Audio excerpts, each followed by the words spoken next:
사실 뭐 그 좋은 MRI에서도 안 보이고 초음파에서 잘 안 보이는 경우가 허다합니다. 더 늦기 전에 오셔야 되는 증상들은 몇 가지가 있죠. 딱 유방 안에 뭔가 그럼 일단 이제 오셔야 돼요.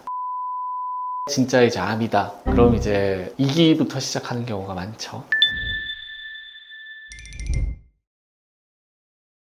일단 크기가 어느 정도 자라야 일반인들이 만질 수 있어요. 숙달된 뭐 유방을 전문으로 하는 의사들도 1cm가 되는 혹을 생각보다 잘 못 찾아내거든요. 그리고 비대칭이나 유방의 이런 일정 부분의 함몰 같은 그런 증상도 어디에 유방암이 생기느냐에 따라서 조금 달라질 수 있는 소견이라서 흔하게 볼 수 있는 소견은 아닙니다. 그리고 그렇다고 해서 또 유방암이 통증을 흔하게 유발하는 것도 아닙니다. 그리고 유방에 생길 수 있는 통증은 대부분은 유방암이랑 무관한 경우가 많습니다. 갈비뼈 사이에 있는 근육이 만들어내는 근육통일 수도 있고 역류성 식도염과 관련된 통증일 수도 있고 그냥 전혀 이제 유방암과 관련 없는 주기로 발생하는 호르몬 변화로 인한 유방통일 수가 있어요. 실제 통증과 직접적으로 관련된 유방암 중에 이제 염증성 유방암이라는 게 있는데 그런 경우는 이제 피부를 침범을 당했기 때문에 이제 아픈 거예요. 근데 그런 경우에는 사실 그 전부터 그냥 인지를 하시게 될 겁니다. 대부분은 그냥 검진을 하시다가 찾아내는 경우가 제일 많아요. 그래서 무증상인 경우가 가장 많죠. 더 늦기 전에 오셔야 되는 증상들은 몇 가지가 있죠. 당연히 이제 딱 유방 안에 뭔가 만져지는 딱딱한 게 있다. 그럼 일단 이제 오셔야 돼요. 만져지는 혹들은 대부분은 조직 검사의 대상이 됩니다. 만져졌는데 진짜 이제 암이다. 그럼 이제 2기부터 시작하는 경우가 많죠. 유방암을 또 예측할 수 있는 증상 중에 혈성 분비물도 있는데요. 유두로 피가 나올 경우에는 생각보다 초기에 유방암이 진단되는 경우도 있습니다. 그리고 통증은 사실 크게 관련이 없는데 어느 이제 한 곳이 그냥 딱 지속적으로 계속 동일하게 아프다 그러면 이제 한번 확인해 볼 필요는 있습니다. 그렇기 때문에 그런 경우에는 내원해 주시는 게 좋습니다.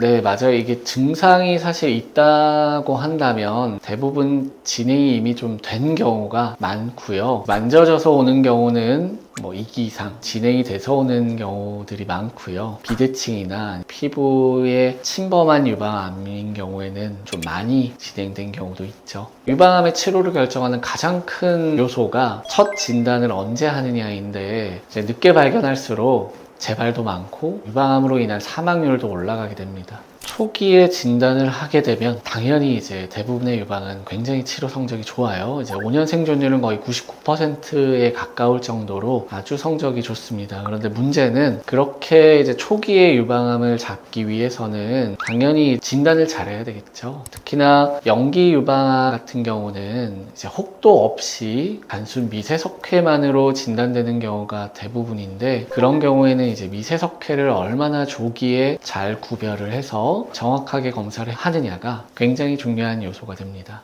암이라고 얘기하면 1기부터 4기 이렇게 생각들을 하시는데 이제 영기 유방암은 상피내암 제자리암이라고 하고요. 영기라고 얘기하는 이유는 쉽게 말씀드리면 이제 암이 이렇게 내 몸을 돌아다니지를 못해요. 전이하는 능력이 없는 유방암이라서 그래서 더 성적이 좋습니다. 근데 그러다 보니까 혹이나 특별한 유방 내에 뭔가 병변을 만드는 거 없이 미세석회만으로 유방암이 진단되는 경우가 되게 많아요. 미세석회는 사실 뭐 그 좋은 MRI에서도 안 보이고 초음파는 애시당초에 미세석회를 보기 위해서 만든 검사 장치가 아니기 때문에 미세석회는 초음파에서 잘 안 보이는 경우가 허다합니다. 전 세계적으로 사실 유방검진의 스탠다드는 유방 촬영입니다. 그래서 촬영을 얼마나 정확하게 잘 하느냐에 따라서 조기 유방암을 얼마나 잘 찾아내느냐가 결정될 수 있습니다. 그래서 이제 보통 젊은 나이에는 방사선을 쪼이면 안 된다라는 이제 말씀들을 많이 하시는데 항상 이제 전체적인 구조의 이상이라든지 미세석회의 유무라든지 그냥 석회의 유무를 확인하기 위해서는 항상 촬영이 기본이에요. 그래서 촬영을 항상 기본으로 한번 하고 촬영에서 만약에 특정한 병변이 없다면 당연히 젊은 나이에 그렇게 방사선을 계속 주기적으로 촬영할 필요는 없겠죠. 그럼 그때부터는 이제 초음파를 잘 확인하시면 됩니다.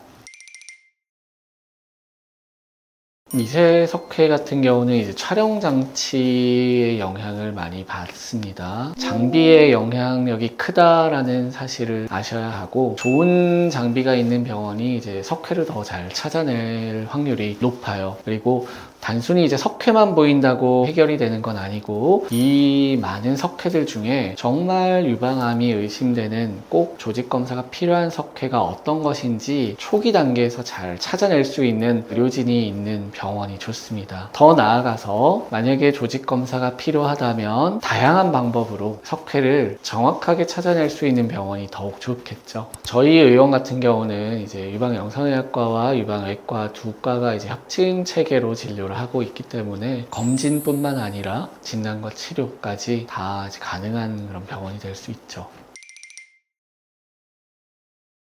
위험 인자를 가지고 있는 분들이라면 직계 가족이나 가까운 친척 내에 유방암의 실제 환자분들이 계신 경우, 즉 가족력이 있는 경우에 위험도가 올라갈 수 있어요. 그리고 좀 초경이 이르거나 폐경이 늦은 분들, 그러니까 에스트로겐의 노출이 긴 분들, 에스트로겐은 유방암의 발생 위험도를 올려주는 중요한 인자이기 때문에 노출 기간이 길어지게 되면 그만큼 더 유방암이 생길 가능성이 올라가게 됩니다. 그리고 출산을 안 하시는 그런 분들, 출산을 하게 되면 에스트로겐 분비가 차단되게 되죠. 그렇기 때문에 그 호르몬의 영향력에서부터 벗어날 수 있게 됩니다. 그래서 다자녀를 출산할수록 유방암에 걸릴 확률이 조금씩 떨어질 수 있게 되는 거죠. 그리고 비만 또한 유방암과 관련된 굉장히 중요한 요소입니다. 비만할수록 유방암이 걸릴 확률이 올라갈 수 있다고 보고 있어요. 그리고 지속적으로 음주를 하는 것도 유방암의 발생률을 올릴 수 있습니다.